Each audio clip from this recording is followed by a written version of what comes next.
ಸಹಜವಾಗಿ ಒಂದು ಕಡೆ ಸಿಎಂ ಸಿದ್ದರಾಮಯ್ಯನವರು ಈ ಘಟನೆಗಳಿಂದ ಅಪ್ಸೆಟ್ ಆಗಿದ್ದಾರೆ. ಮತ್ತೊಂದು ಕಡೆ ರಾಜಕೀಯ ವಲಯದಲ್ಲೂ ಕೂಡ ಇದೇ ವಿಚಾರಕ್ಕೆ ಸಂಬಂಧಪಟ್ಟಂತೆ ಸಾಕಷ್ಟು ಬೆಳವಣಿಗೆ ಆಗ್ತಾ ಇದೆ ಅಂತ ಆರಂಭದಿಂದಲೂ ಕೂಡ ಹೇಳ್ತಾ ಇದೆ.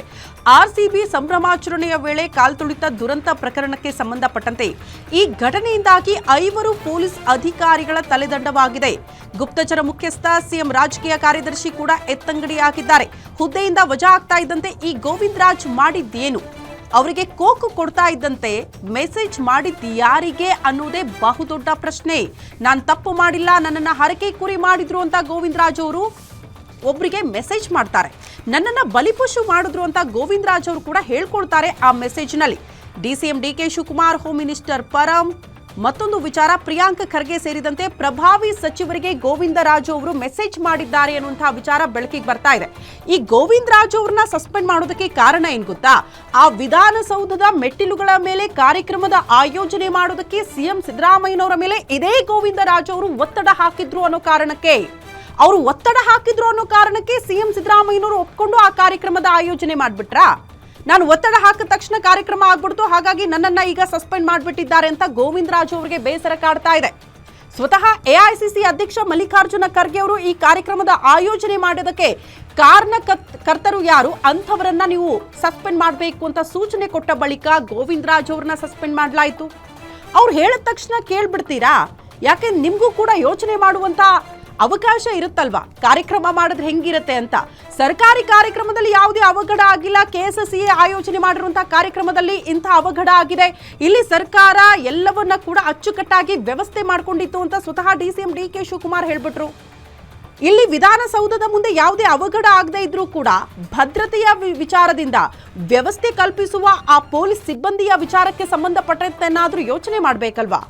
ಒಂದೇ ದಿನಕ್ಕೆ 3 ಕಡೆ ಭದ್ರತೆ ಕೊಡಕ್ಕಾಗತ್ತಾ, ವ್ಯವಸ್ಥೆ ಮಾಡ್ಕೊಳಕ್ಕಾಗತ್ತಾ? ನಮ್ಮ ಹತ್ರ ಇರುವಂತಹ ಮ್ಯಾನ್ ಪವರ್ ಏನು ಪೊಲೀಸ್ ಇಲಾಖೆಯಲ್ಲಿ, ಅದನ್ನ ಕೂಡ ಗಮನದಲ್ಲಿ ಇಟ್ಕೊಳ್ಬೇಕಲ್ವಾ?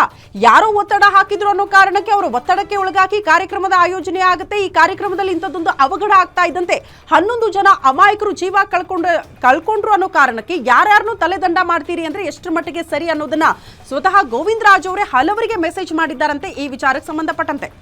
ಈ ಬಗ್ಗೆ ಮತ್ತಷ್ಟು ಡೀಟೇಲ್ಸ್ ಅನ್ನ ಕೊಡ್ತಾ ಹೋಗ್ತಾರೆ ನಮ್ಮ ಪ್ರತಿನಿಧಿ ವೀರೇಶ್ ದೂರವಾಣಿ ಸಂಪರ್ಕದಲ್ಲಿ. ವೀರೇಶ್, ಯಾರ್ದೋ ತಪ್ಪಿಗೆ ಇನ್ಯಾರಿಗೂ ಶಿಕ್ಷೆ ಅನ್ನೋ ರೀತಿಯಲ್ಲಿ ರಾಜ್ಯ ಸರ್ಕಾರ ತನ್ನ ಮೈ ಮೇಲೆ ಈ ಆಪಾದನೆ ಹೊರಿಸ್ಕೊಳ್ಳೋದಕ್ಕೆ ಸಾಧ್ಯ ಆಗ್ತಾ ಇಲ್ಲ. ಬದಲಾಗಿ ಯಾರ್ಯಾರನೋ ಇಲ್ಲಿ ಬಲಿಪಶು ಮಾಡ್ತಾ ಇದೆ ಅನ್ನೋದು ಬಹಳ ಸ್ಪಷ್ಟನಾ? ಅದನ್ನೇ ಗೋವಿಂದ ರಾಜ್ ಅವರು ಮೆಸೇಜ್ ಮೂಲಕ ಕನ್ವೆ ಮಾಡಿದ್ದಾರಾ, ಹೇಗೆ? ಖಂಡಿತವಾಗಿ ಏನು ಆರ್ಸಿಬಿಯ ಸಂಭ್ರಮಾಚರಣೆ ಇಡೀ ಸೂಚಕ ಸಮಾರಂಭ ಆಗಿರುವ ಹಿನ್ನೆಲೆಯಲ್ಲಿ ರಾಜ್ಯ ಸರ್ಕಾರ ಇದೀಗ ಒಂದ್ ಕಡೆ ಅಧಿಕಾರಿಗಳನ್ನ ಸಸ್ಪೆಂಡ್ ಮಾಡಿರುವಂತದ್ದು, ಇನ್ನೊಂದ್ ಕಡೆ ಗುಪ್ತಚರ ಇಲಾಖೆಯ ಮುಖ್ಯಸ್ಥರನ್ನು ಸಹ ಬೇರೆ ಕಡೆ ವರ್ಗಾವಣೆ ಮಾಡಿರುವುದಂತ. ಅದರ ಜೊತೆಗೇನೆ ಪ್ರಮುಖವಾಗಿ ಆರೋಪ ಕೇಳಿ ಬಂದಿದ್ದು ಸಿಎಂ ಸಿದ್ದರಾಮಯ್ಯನವರ ರಾಜಕೀಯ ಕಾರ್ಯದರ್ಶಿ ಆಗಿದ್ದಂತ ಗೋವಿಂದ ರಾಜು ಅವರ ಮೇಲೆ. ಗೋವಿಂದ ರಾಜು ಅವರು ಇಡೀ ಸಿಎಂ ಸಿದ್ದರಾಮಯ್ಯನವರನ್ನ ಹಾದಿಯನ್ನ ತಪ್ಪಿಸೋದ್ರ ಮೂಲಕ ಸಚಿವ ಸಂಪುಟದ ಸದಸ್ಯರುಗಳನ್ನು ಸಹ ಹೈಜಾಕ್ ಮಾಡಿ ಸಿಎಂ ಅವರನ್ನ ಕಾರ್ಯಕ್ರಮಕ್ಕೆ ಕರೆದುಕೊಂಡು ಹೋದ್ರು ಅನ್ನೋ ಒಂದು ಗಂಭೀರವಾದಂತಹ ಆರೋಪ ಗೋವಿಂದ ರಾಜು ಅವರ ಮೇಲೆ ಬಂದಿತ್ತು. ಈ ಹಿನ್ನೆಲೆಯಲ್ಲೇ ಸಚಿವ ಸಂಪುಟದ ಸದಸ್ಯರೆಲ್ಲರೂ ಸಹ ಸಂಪುಟ ಸಭೆಯಲ್ಲಿ ಗೋವಿಂದ ರಾಜು ವಿರುದ್ಧ ಆಕ್ರೋಶವನ್ನ ಹೊರ ಹಾಕಿದ್ರು.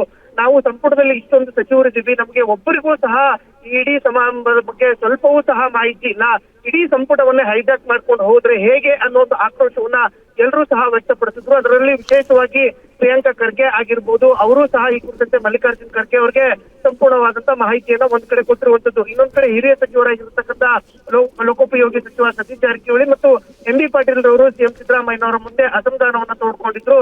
ಸರ್, ಹೀಗಾದ್ರೆ ಹೇಗೆ? ಒಬ್ಬ ರಾಜಕೀಯ ಕಾರ್ಯದರ್ಶಿಯ ಮಾತು ಕೇಳಿಕೊಂಡು ನೀವು ಇಡೀ ಸಂಪುಟ ಸದಸ್ಯರನ್ನ ನಿರ್ಲಕ್ಷ್ಯ ಮಾಡೋದು ಮತ್ತು ಅವರನ್ನ ಗಮನಕ್ಕೆ ತೆಗೆದುಕೊಳ್ಳದೆ ಇರೋದು ಎಷ್ಟರ ಮಟ್ಟಿಗೆ ಸರಿ ಅನ್ನೋ ಒಂದು ಪ್ರಶ್ನೆಯನ್ನು ಸಹ ಮಾಡಿದ್ರು. ಆ ನಿಟ್ಟಿನಲ್ಲೇ ಗೋವಿಂದ ರಾಜು ಅವ್ರನ್ನ ಈಗಾಗಲೇ ಸಿಎಂ ರಾಜಕೀಯ ಕಾರ್ಯದರ್ಶಿ ಹುದ್ದೆಯಿಂದ ವಜಾಗೊಳಿಸಲಾಗಿದೆ. ಹೀಗಾಗಿ ಅವರನ್ನ ವಜಾಗೊಳಿಸಿದ ನಂತರ ಗೋವಿಂದ ರಾಜು ಅವರು ಸಾಕಷ್ಟು ಅಸಮಾಧಾನವನ್ನ ತೋಡ್ಕೊಂಡು ಕೆಲವು ಸಚಿವರುಗಳಿಗೆ ಮೆಸೇಜ್ ಅನ್ನ ಮಾಡಿದ್ದಾರೆ.